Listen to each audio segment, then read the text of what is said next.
This morning we're going out to sailing vessel Arriba, going out for my first visit after buying her. So just going to go out and have a bit of a look around. I know nothing about what I'm looking at, but just making sure that she's still there, she's still afloat, and yeah, just going to check it out. Pretty excited, and it's a beautiful day here in Sydney Harbour.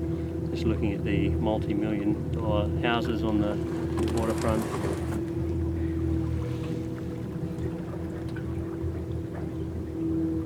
Borrowed a boat. A friend had a boat, a tender, and to get out to Arriba, I bought, this is the water snake Venom. This is the 65-pound thrust motor, which I'm told is quite a lot of thrust for an electric motor. We're sort of cruising, that's a 3-speed, there's 5 speeds. Apparently these things chew a lot of battery power.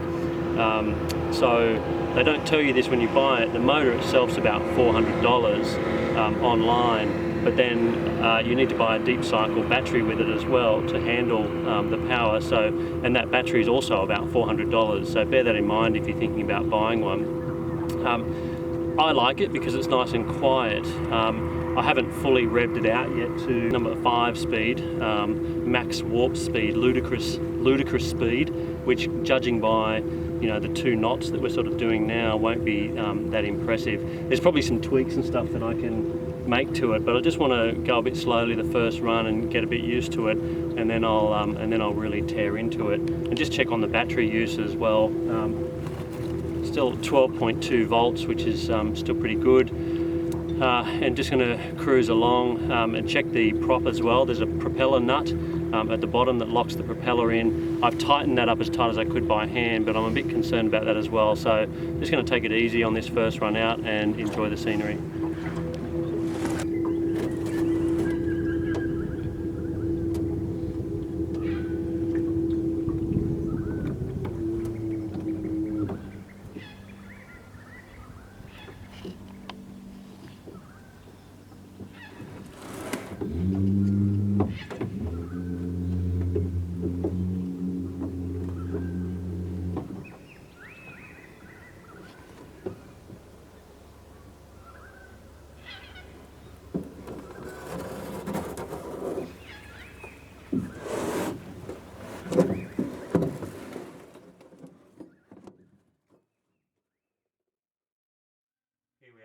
Aboard Arriba. It's interesting, the emotions that I go through every time I get on her. That's a rather poor phrase, but I guess that's what you say with boats and stuff. I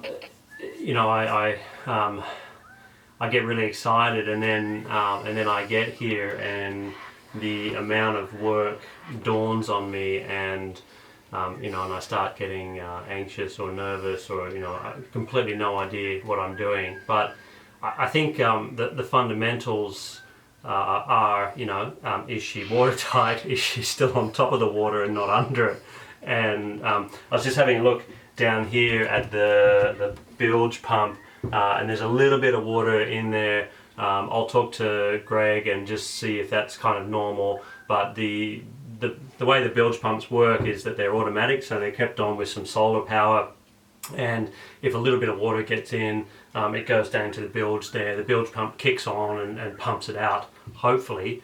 That's the idea. So I think that's okay. I'm just going through generally, having a bit of a look around. There's a really strong smell of kerosene.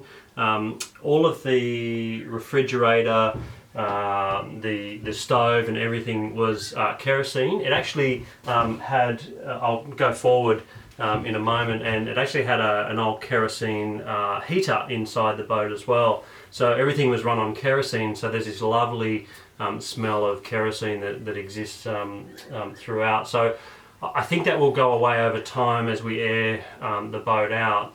But I'm definitely going to strip out all the kero stuff and replace it with either solar or some other form.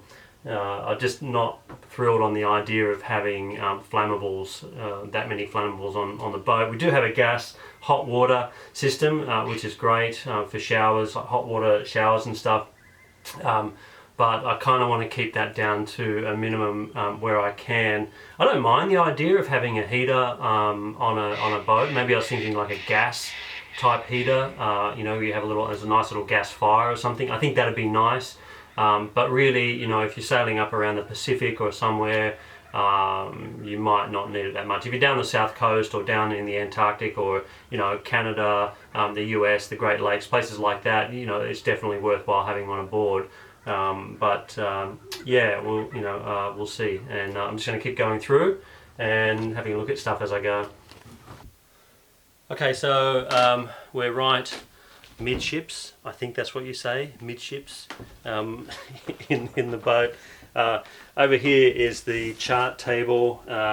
These chart drawers, these are amazing, these old chart drawers and things. This is the original Certificate of British Registry, which is just incredible. So this was when she was first, I'm just going to trying to be a bit delicate with this. This was when she was first registered with Lloyd's, I think. So you can see here she was registered as a sailing vessel with, I think that's Lloyd's of London. This is the chart table. I'm told that all of these separate chart drawers are all a slightly different size, so it's important when we take them out that they're numbered to get them back in. The previous owner has put in a nice little solar array there. I'm going to do some work with that and fix that up, maybe change out the regulator and stuff, and work out what all of these buttons go to. I just tried a little bit, but it's hard to work them out. Anyway, just come forward with me. This is midships here. We've got one berth there, a small berth. I've got another berth here on my left. What I really loved about Arriba when I first came on her was the headroom. One of the things I don't like about a lot of sailing vessels is that you know, you're cramped when you're inside and hitting your head all the time. This amazed me that, you know, I could stand up. I'm not a very tall guy, but I could stand up inside and, you know, walk around. She has a folding down table here, so that folds out both ways. This is a really cool little function here. And come forward with me. Into the head. So this is her head at the moment. There's a nice little drainage area down here, so you can have a shower and stuff here, hot and cold shower. And then further forward is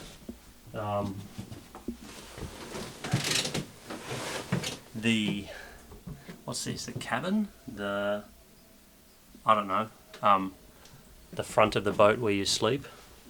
This is actually quite nice. The previous owners spent a little bit of time painting this and getting a nice custom mattress so they could sleep on her and have a decent night's sleep. And there's a nice hatch here just above me, so you can get a bit of airflow through. And yeah. This is her, pretty daunting. One of the, you know, there's all these, funny thing is that there's all these little secrets and things that you find when you start spending a bit more time. Underneath me here, there's a ton of little drawers and things, like lots of little storage space, which I just can't imagine the amount of work that went into getting those in there and building those and sizing them up, and like that would have, you know, that would have taken ages to do, and so that's a really cool, nice little feature. Now we've got some storage here. More storage under the bunks, and yeah, this is it. So I'm going to spend a little bit of time now just having a bit more of a poke around and a bit of a think about sort of what we do next. I think the next step is, maybe I mentioned before, but to get her off the mooring and up onto the hard stand and just really start going through the hull and checking the hull and the integrity, and we'll go from there.